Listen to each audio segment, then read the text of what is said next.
Okay, welcome to this video from a 10 locksmith. So just following on from this motor, that when pulled the cord here to disengage the motor, what happened is that the cog was seized inside.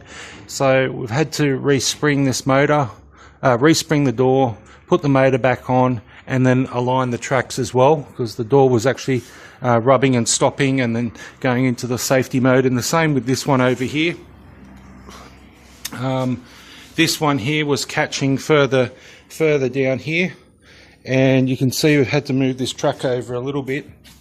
There's the pink undercoat, so we've had to move the track out that much, and also reposition those bolts and remove a bit of skirting to make this now work up and down properly. So when we give it a go,